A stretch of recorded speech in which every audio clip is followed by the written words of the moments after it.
The video opens with the soft echo of pages turning.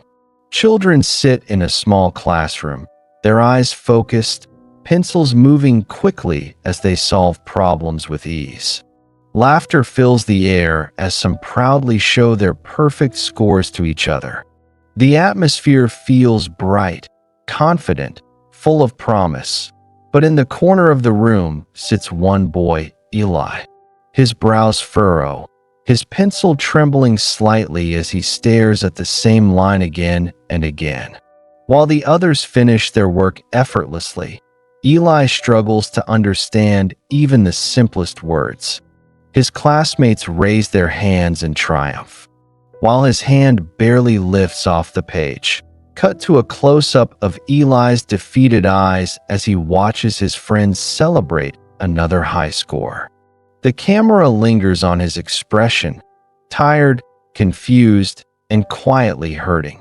The narrator asks, "Why do some people succeed, while others give up? Is success a gift meant only for a few?" A moment of silence. Then the narrator continues, "Or is it something anyone can build, one small step at a time?" Meanwhile, Eli lowers his head, believing he is slower, weaker, less capable. But what he doesn't know is that life is about to reveal a secret that could change everything. The screen fades to black, and powerful text appears. Consistent effort beats natural talent. The story begins. The scene transitions to a quiet countryside boarding school. Humble buildings surrounded by green fields, tall trees, and the soft glow of early morning sunlight. Life here is simple, disciplined, and filled with routines that shape the children every day. That we see Eli walking with the other boys, carrying a small bucket of water.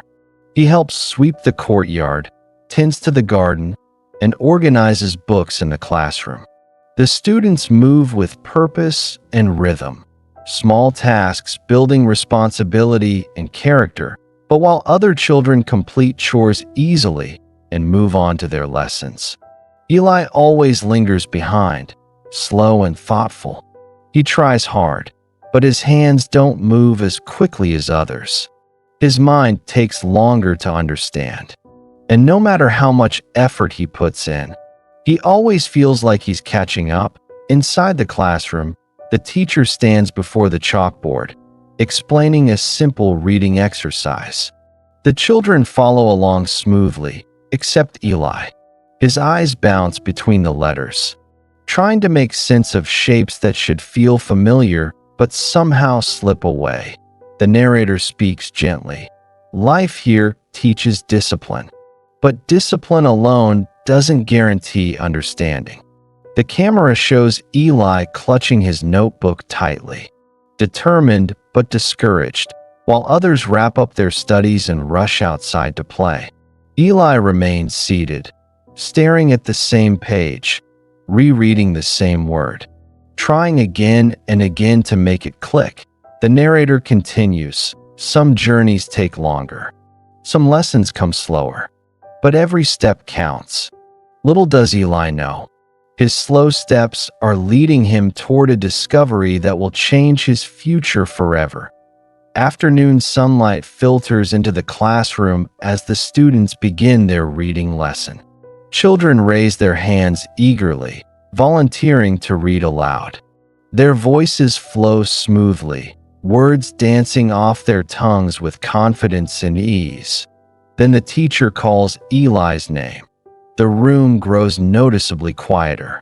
Some students lean back, others hide small smirks. Eli stands slowly, clutching his book as if it might slip from his trembling hands. He begins to read, but the letters blur together. His voice cracks, hesitating at every unfamiliar word. The classroom, once lively, now feels heavy with silent judgment that a few children snicker. One whispers, "He still can't read?" Another rolls his eyes. Eli hears everything. His cheeks burn. His throat tightens. His eyes lower to the floor as he stumbles through another line. The teacher gently stops him, offering a kind smile. But even that kindness feels painful to Eli, because it reminds him he needs help that others don't. Later, during break, the other children run outside to play. Their laughter fills the courtyard, but Eli sits alone on the classroom steps, staring at his notebook. He traces letters with his finger, wishing they would finally make sense. The narrator's voice softens. Failure doesn't hurt because of the mistake. It hurts because of the feeling of being left behind. Eli looks up and sees his classmates playing happily. He wants to join them. He wants to feel normal. But instead, shame wraps around him like a heavy blanket. Deep down, he wonders, why is this so easy for everyone else, but so hard for me? He doesn't know it yet, but this moment, this pain, will become the fuel for a life-changing transformation. Days pass, and Eli's struggle only grows heavier, while the class moves forward, learning new chapters, reading bigger words, solving harder problems. Eli remains stuck on the basics. Every lesson feels like a mountain. Every page feels like a puzzle missing half its pieces. The teacher, patient but concerned, keeps Eli after class to review simple exercises. But even then, the same letters confuse him. The same sounds trip him. The same mistakes repeat.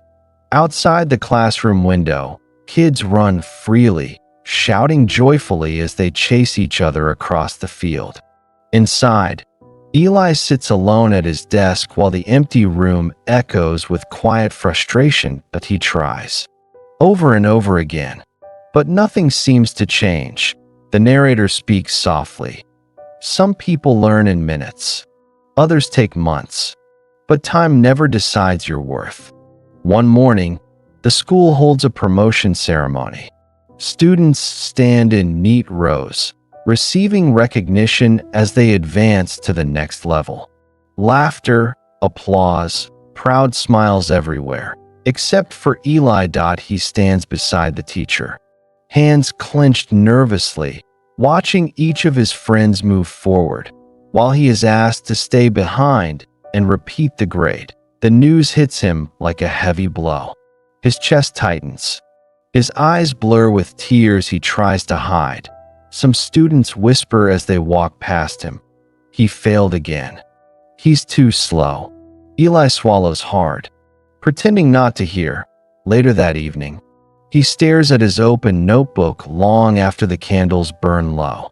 He writes a single word, then erases it, writes it again, erases it again. His confidence fades with each stroke. He wonders quietly, what if I'm just not meant for studies at all? And for the first time, he feels the crushing weight of giving up creeping into his heart.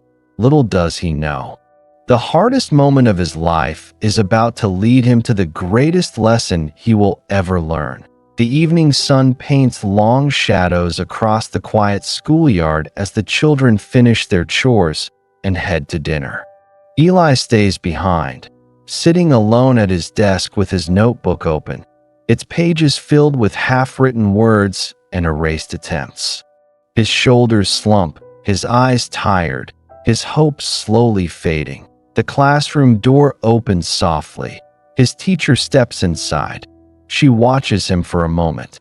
The boy who tries so hard, yet seems to fall further behind each day. Her eyes reflect sadness, not anger, not frustration, just a quiet ache for a child she doesn't know how to help anymore. She pulls up a chair and sits beside him.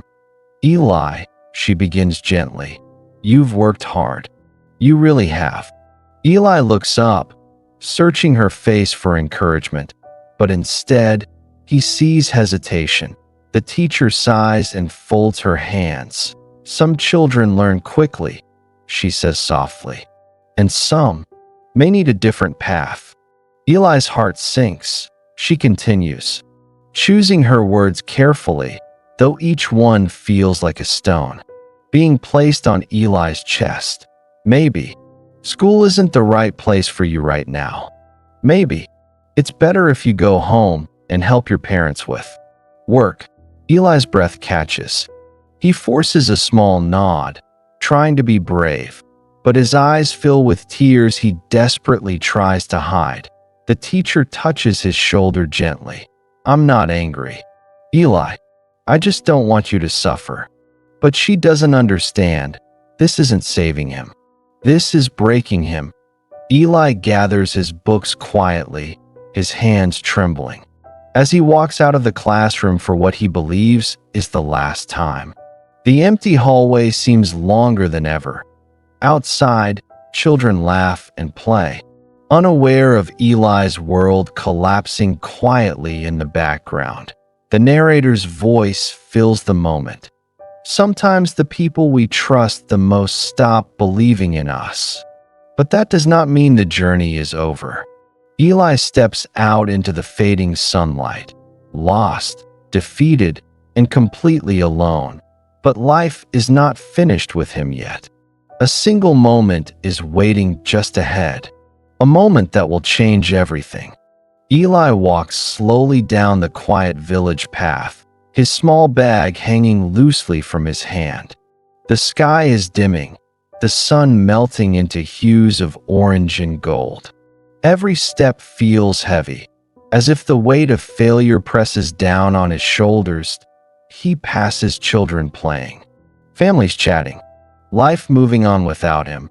But Eli doesn't look up. His eyes remain fixed on the ground, filled with hurt and confusion.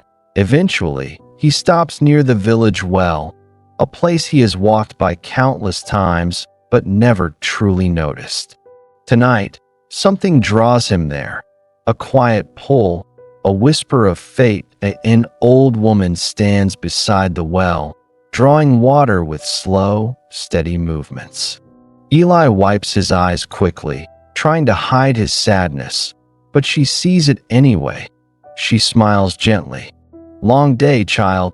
Eli nods, unable to speak. His throat holds back all the words he never said, all the pain he never showed. The woman hands him a cup of water.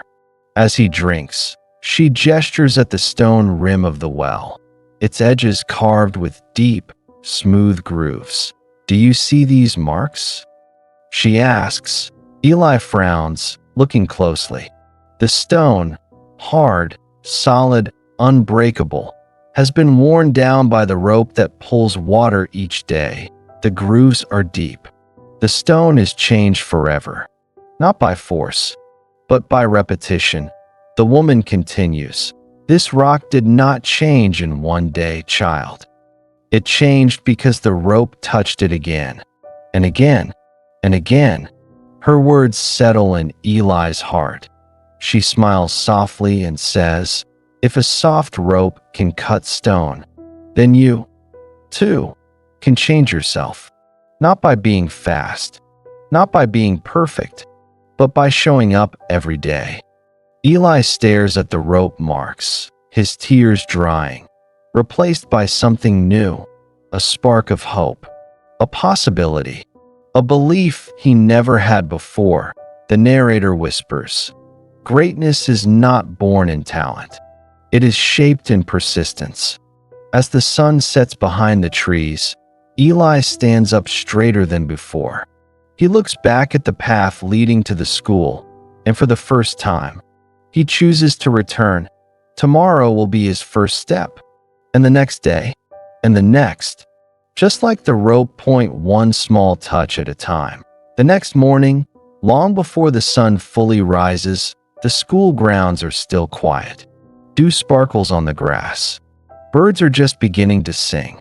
But one small figure walks slowly through the gate. Eli. His steps are unsure, but determined. His heart is beating fast, but not from fear, from purpose. Students who arrive early stare in confusion. Wasn't he asked to leave? Why did he come back? But Eli doesn't stop to answer. He holds his worn-out notebook tightly against his chest and walks straight to the classroom. Inside, the teacher is preparing lessons, unaware of the boy standing silently at the door. When she notices him, her eyes widen in surprise. "Eli?" she whispers. He steps forward, voice trembling but firm. "Please, give me one more chance." The teacher watches him closely. This isn't the same defeated boy who walked out yesterday. There is something different in his eyes now. A quiet fire, a stubborn strength. Eli continues, "I know I'm slow. I know I struggle, but I won't give up anymore. I will practice every day, just like the rope at the well." The teacher's expression softens as she realizes this child has discovered something powerful on his own, something no lesson in her classroom had ever taught him.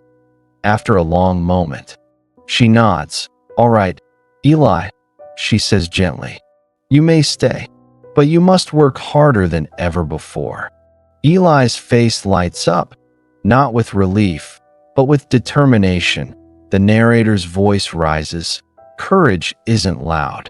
Sometimes it is a quiet step back toward the place that once broke you.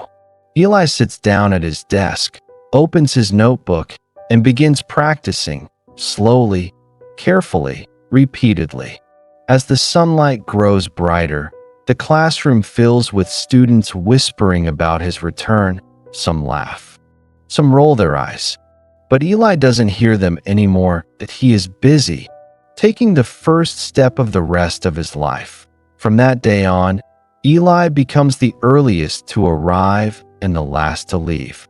While the morning mist still hugs the ground, he is already seated with his notebook open.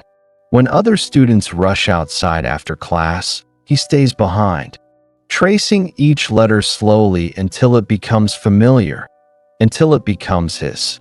Every day, he repeats the same exercises, writing the alphabet, reading a single line, sounding out each word again and again. Some days he improves. Other days he feels stuck. But he never stops. The narrator speaks softly. Success doesn't come from being the best. It comes from being consistent. We see time-lapse shots of Eli practicing, his handwriting growing steadier, his reading becoming smoother, his confidence blooming little by little. Students who once mocked him now watch with quiet surprise. How can someone so slow be so determined? How can someone who struggled so much keep trying without giving up?